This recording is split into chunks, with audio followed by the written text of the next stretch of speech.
At all levels, societies must be persuaded to value and respect their girls and women. As women and girls, we have the fundamental right to make our own choices, including whether to marry, when, and to whom.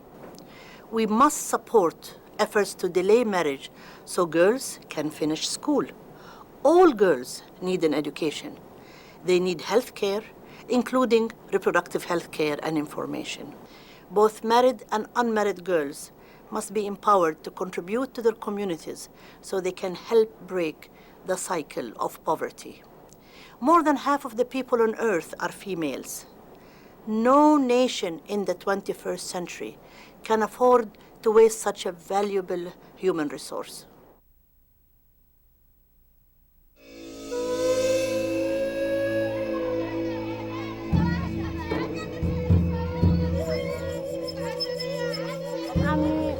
আমার নাম ফুলেসা আমি class 3 তে পড়ি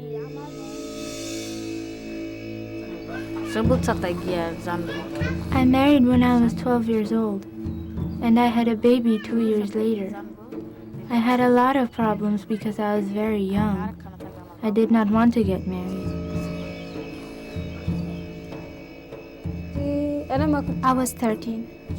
When someone came to my father and proposed, he accepted right away. I escaped from my husband's house many times, until finally, at 15, I settled down. I was promised to a man before I was 10. It was a traditional wedding. When the time came, I was just handed over to my husband's family. And when I saw him, I realized he was older than my daddy. What did you dream for yourself instead of this?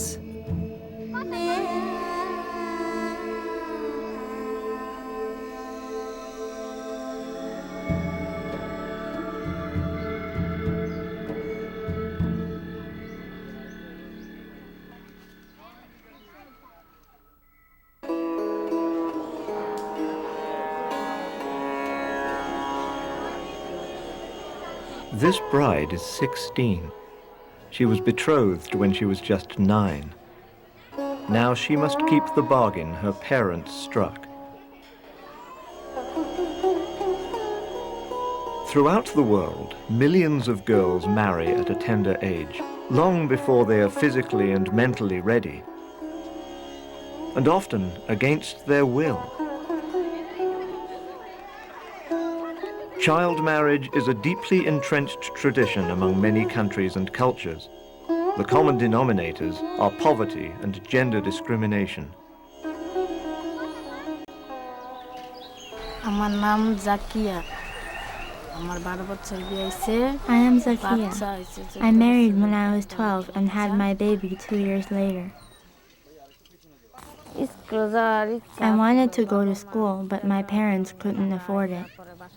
Instead, I had to work as a housemaid. Finally, my parents urged me to marry. I didn't want to, but I couldn't refuse them.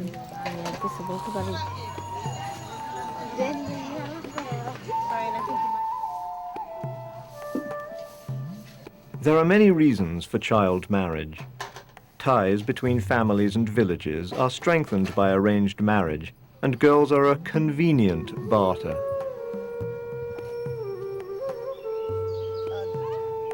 Parents also want to secure their daughter's future socially and financially. Yet, when a girl is valued only as a potential mother and caretaker, there is little desire to invest more in her future. In Bangladesh, Nazreen Haq is a women's rights activist who understands the hard truth of this discrimination. girls grow up knowing that they are entitled to less, and that is accepted.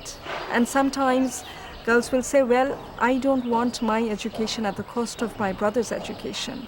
So there is a very cruel aspect of poverty, that you are having to make choices with very little resources.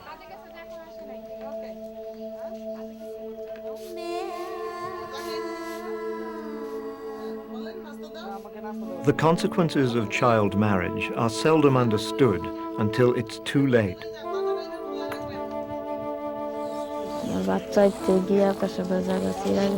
My baby's birth was very hard, and it tore my vagina.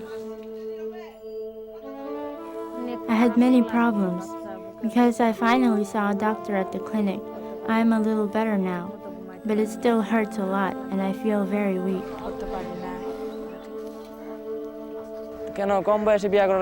Having a child too early isn't good. It's hard to lead a normal life. It's caused many problems within our family. It was a mistake for me to marry such a young girl.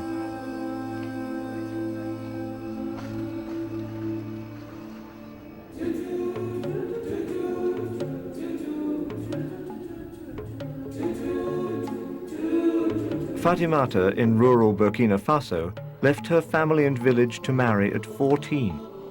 She's already pregnant with her second child. Still, she is subordinate to her husband's first wife and his family. I was already engaged by the age of 8. My dad told me I had nothing to do with it, that it depended on my village elders. When I finished primary school, they were afraid I might refuse the marriage if I received more education. So I had to stop going to school altogether.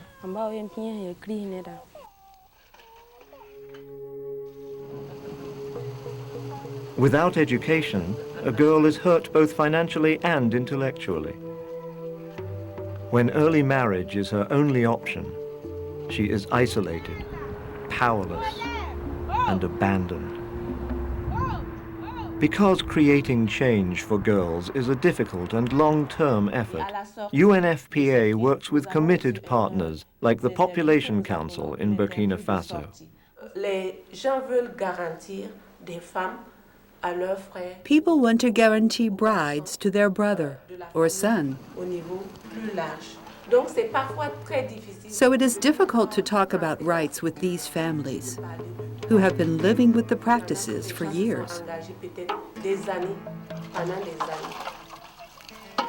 Husbands tend to be older, sexually experienced, and are the source of rampant rates of HIV/AIDS among married girls. With little or no reproductive choice, child brides and their babies are at much higher risk of death from many causes. After 6 days of hard labor, Amzetu, just 13, suffered a stillbirth. She was left with a painful fistula that causes her to leak urine uncontrollably. Her mother now regrets encouraging her daughter's marriage. I also married young and had many children. I didn't understand this could happen to my daughter.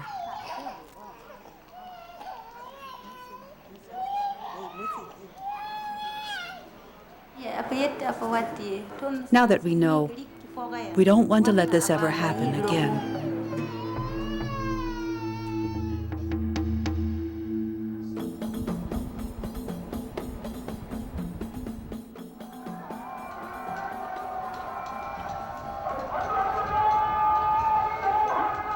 Yemen, like other countries where child marriage occurs, is dominated by strong influences.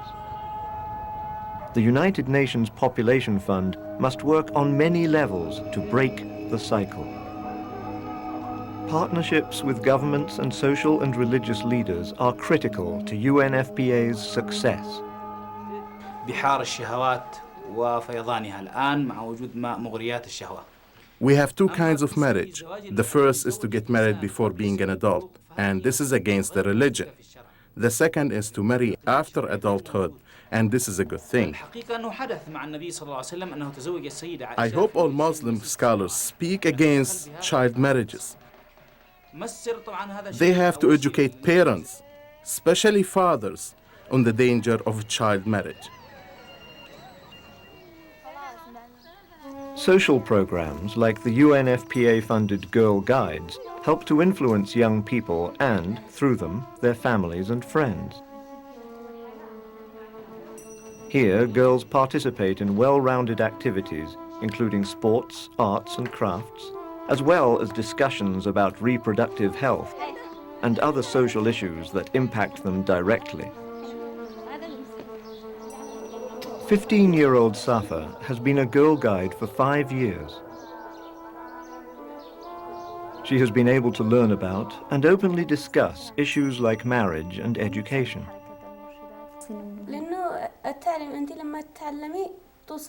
I believe when you learn, you'll reach your dreams. But when you marry too young, you lose the chance to achieve your dreams. Today, Safa is confident and eager to share her knowledge of the consequences of child marriage with her peers.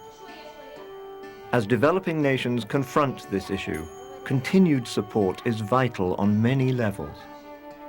What we need partners and donors to know is that early marriage continues to be a problem for many countries and for many young women. We therefore want donors and partners to continue to put early marriage on the agenda in the policy dialogue, and we want them to put financial support into interventions and the family. Change comes neither quickly nor easily. But UNFPA programs on the ground will continue to build support, to empower, to bridge differences, and create change so that every girl in every country has the worth that is her birthright.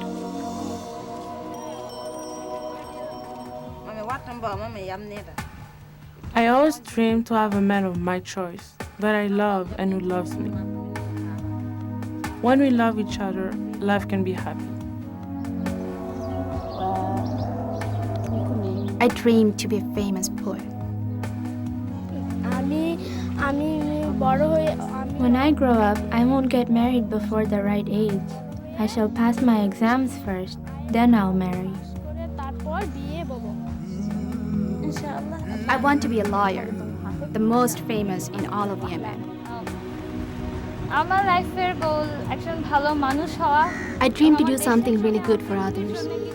I want to contribute something to my country, even the world. So when I'm no longer here, people will remember me. We hope that when others see this, they'll understand the problem better and help save our younger sisters.